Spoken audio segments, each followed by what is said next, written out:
જ્યારે આપણે નવા નવા સંબંધો બનાવીએ છીએ આપણે એમ થાય કે ધેટ્સ ઇટ, લાઈફ છે એક બેસ્ટ વેમાં જઈ રહી છે.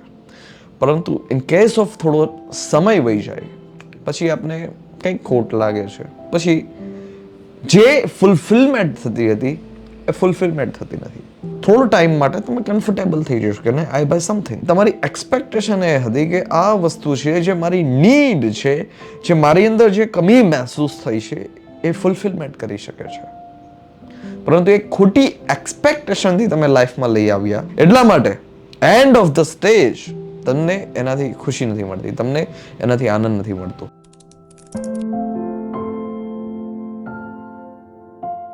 આ પૃથ્વી ઉપર એવું કોઈ વ્યક્તિ નથી કે જે વ્યક્તિને ખબર ના હોય કે એને કઈ વસ્તુની જરૂર છે, એને કઈ વસ્તુની ઇમ્પ્રુવમેન્ટ કરવાની જરૂર છે, કઈ વસ્તુ છે જે એની લાઈફમાં ઘટે છે. અને આપણે જ્યારે ફીલ કરતા હોય કે કશી જ વસ્તુ ઘટે છે ત્યારે આપણે કોઈ પણ વસ્તુને એક્સેપ્ટ કરી લેવા માટે તૈયાર હોય કે નહીં, કંઈક કરવું છે, કંઈક કરવું છે, કંઈક કરવું છે. પરંતુ દિશાથી છે આપણે વંચિત રહી જઈએ છીએ.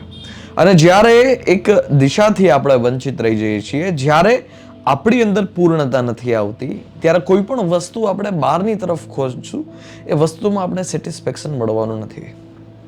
એ પછી તમારું કોઈ કામ હોય અથવા અન્ય વ્યક્તિ પ્રત્યેનું તમારું કોઈ વ્યક્તિત્વ હોય, તમારા કોઈ સંબંધો હોય, જ્યારે આપણે એક અપેક્ષાથી, જ્યારે આપણે એક મનમાં એ ભ્રમ બનાવીને બેસશું કે નહીં, મારી અંદર જે ફૂલફિલમેન્ટ છે, મારી અંદર જે ઘટે છે એ ઘટતી વસ્તુ છે, જો મારા સર્કલ હું સારું બનાવી લઈશ, સર્કલ છે હું મોટું બનાવી લઈશ, તો પછી જે મારી અંદર ઘટે જે વસ્તુ છે એ વસ્તુ ફૂલફિલમેન્ટ થઈ જશે.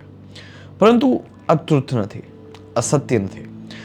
આ પ્રકૃતિની જેટલી પણ વસ્તુ છે, આ બધી જ વસ્તુ, પ્રકૃતિમાં જેટલી પણ વસ્તુ છે બધી જ વસ્તુ છે એ સીમિત છે. જે કેમેરામાંથી વિડીયો રેકોર્ડ થાય છે એ કેમેરાની બેટરી સીમિત છે, એનું અસ્તિત્વ સીમિત છે. જે વોચ પહેરેલી છે આ વોચનું અસ્તિત્વ સીમિત છે. તમે જે ફોન યુઝ કરી રહ્યા છો એ ફોનનું અસ્તિત્વ છે એ સીમિત છે. માને પ્રકૃતિમાં જેટલી પણ વસ્તુ છે આ બધી જ વસ્તુ સીમિત છે. અને આપને કોઈ પણ વસ્તુ જીવનમાં જોઈએ છે તો એ વસ્તુ અસીમિત જોઈએ છીએ. જ્યારે આપણે નવા નવા સંબંધો બનાવીએ છીએ આપણે એમ થાય કે ધેટ્સ ઇટ, લાઈફ છે એક બેસ્ટ વેમાં જઈ રહી છે. પરંતુ ઇન કેસ ઓફ થોડો સમય વહી જાય પછી આપણે કંઈક ખોટ લાગે છે. પછી જે ફૂલફિલમેન્ટ થતી હતી એ ફૂલફિલમેન્ટ થતી નથી. સંબંધ સાથે પણ એ થાય, પ્રોડક્ટ સાથે પણ એ થાય. અત્યારે તમે જે વસ્તુની કમી મહેસૂસ થાય છે, તમારે એક બેસ્ટ લેપટોપ લેવું છે, તમે બેસ્ટ લેપટોપ લઈ લીધું, થોડો ટાઈમ માટે તમે કમ્ફર્ટેબલ થઈ જશો કે આઈ બાય સમથિંગ. પણ થોડો ટાઈમ પછી તમારી જરૂર ના હોય ને છતાં તમે લઈ ગયેલું હશે તો તમને લાગશે કે આ વસ્તુની હવે જીવનમાં કાંઈ એટલો બધો રોલ નથી રહ્યો. આ લેપટોપથી છે હજી મને એટલી બધી ખુશી નથી મળતી, એટલો બધો આનંદ નથી મળતો. કેમ? કેમ કે રિક્વાયરમેન્ટ નથી, તમારી એક્સપેક્ટેશન હતી છતાં તમે લઈ આવ્યા. અને તમારી એક્સપેક્ટેશન એ હતી કે આ વસ્તુ છે જે મારી નીડ છે, જે મારી અંદર જે કમી મહેસૂસ થઈ છે એ ફૂલફિલમેન્ટ કરી શકે છે. પરંતુ એક ખોટી એક્સપેક્ટેશનથી તમે લાઈફમાં લઈ આવ્યા એ લેપટોપને, એ પ્રોડક્ટને. એટલા માટે એન્ડ ઓફ ધ સ્ટેજ તમને એનાથી ખુશી નથી મળતી, તમને એનાથી આનંદ નથી મળતો. એટલે બેસ્ટ રીતે વાત સમજી લેવી વધારે જરૂરી છે કે આપને જે વસ્તુ જોઈએ છીએ એ વસ્તુ અસીમિત જોઈએ છીએ. અસીમિત, કે જે વસ્તુને ના માપી શકાય. આ દુનિયામાં જે કોઈ પણ વસ્તુને માપી શકાય, જે કોઈ પણ વસ્તુને કેલ્ક્યુલેટ કરી શકાય એ વસ્તુ હંમેશાના માટે નાની હોય. શા માટે સનાતનને છે એ સમય સીમાની પાર બતાવ્યો છે? શા માટે ઉપનિષદ અને વેદાંત છે એ ક્યારેય જૂના નથી થતા? શા માટે ભગવદ્ ગીતા છે એ ક્યારેય જૂની નથી થતી? કેમ કે એ વસ્તુ છે સમય સીમાને પાર છે, એટલે ક્યારેય જૂની નથી થતી. જે વસ્તુ સમય સીમાના બંધનમાં આ પૃથ્વી ઉપર છે એ વસ્તુ હંમેશાના માટે નાની હોય અને એ વસ્તુ ક્યારે પણ આપને છે સંતોષ ના આપી શકે. આપણે બાળપણથી આપણું જીવન લઈ લઈએ, વોટ એવર કોઈ પણ એજ થઈ હોય, એક એક્સપેક્ટેશનથી જીવતા હોય, એક એક્સપેક્ટેશનથી જીવતા હોય, એક એક્સપેક્ટેશન અને એક હોપથી જીવતા હોય. કંઈક જોઈએ છે, કંઈક જોઈએ છે, કંઈક જોઈએ છે, પરંતુ પૂરેપૂરું જીવન નીકળી જાય છે, પૂરેપૂરું જીવન પસાર થઈ જાય છે, પરંતુ આપણી અંદર ફૂલફિલમેન્ટ કરી શકે એ વસ્તુ તો આપણને મળતી જ નથી. It's a hard truth. એટલા માટે સૌથી વધારે ભાર આપવામાં આવ્યો છે કામ ઉપર, કર્મ ઉપર. શા માટે સૌથી વધારે કર્મ ઉપર ભાર આપવામાં આવ્યો છે? કેમ કે સિંગલ થિંગ એક એવી વસ્તુ છે જે તમને અલ્ટિમેટ સુધી લઈ જઈ શકે છે, પરંતુ એવરી ડે માટે છે તમારે એની દિશા જોવાની જરૂર પડે છે, માર્ગ જોવાની જરૂર પડે છે. જો તમે માર્ગ નથી જોતા, દિશા નથી જોતા, તો પછી ભટકવું છે નિશ્ચિત છે.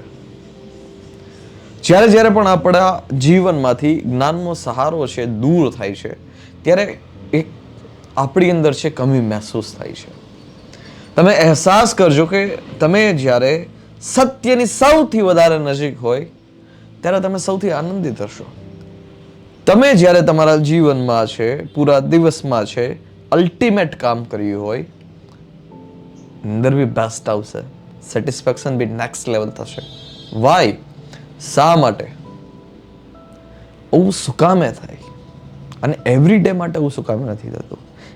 પરંતુ જ્યારે આપણે કમ્પાઉન્ડ નથી કરતા, જ્યારે છે આપણે બહારી જગત ઉપર દ્રષ્ટિ ફેરવીએ છીએ, ત્યારે આપણા કામ ઉપરથી નજર છે, આપણા કામ ઉપરથી ઉર્જા છે, એટલી બધી આપણે ઠાલવી નથી શકતા.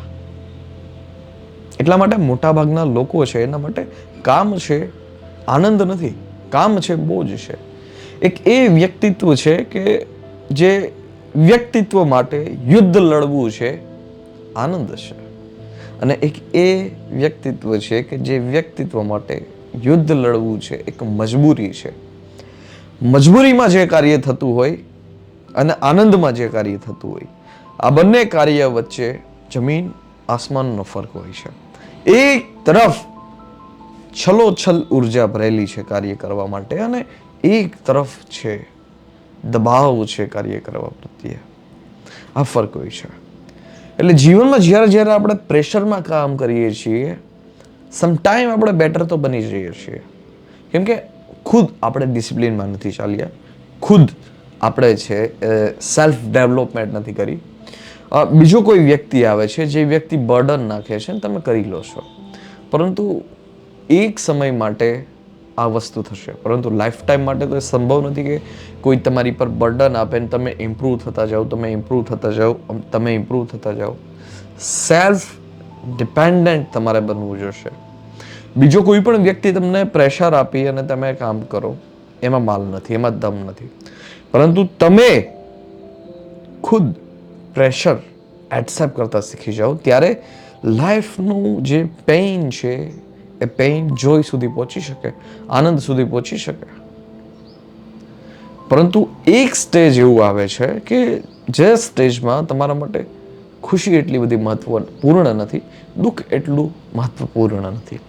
ત્યાં એક સ્થિરતા આવે છે, જેમને પરમ આનંદ કહેવામાં આવે છે. પરમ આનંદ સુધી જવું હોય, ઘણી બધી વાત છે જે કરવાની બાકી છે, પરંતુ પરમ આનંદ સુધી જવું હોય તો હંમેશાને માટે જ્ઞાનનો સહારો લઈએ, અને જે વસ્તુની કમી મહેસૂસ થાય, ખોટી જગ્યા ઉપર એને ફાઇન્ડ ના કરીએ.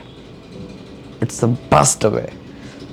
જે ખોટી જગ્યા ઉપર આપણે ઉર્જા બગાડીએ છીએ, એક્સપેક્ટેશન રાખીએ છીએ, એ ઉર્જાને સેલ્ફ ડેવલપમેન્ટમાં છે, સ્વયંને કેવી રીતે બહેતર બનાવી શકાય, ઉપનિષદ અને ભગવદ્ ગીતાનો સહારો લઈએ. ધન્યવાદ. જય હિન્દ. વંદે માતરમ.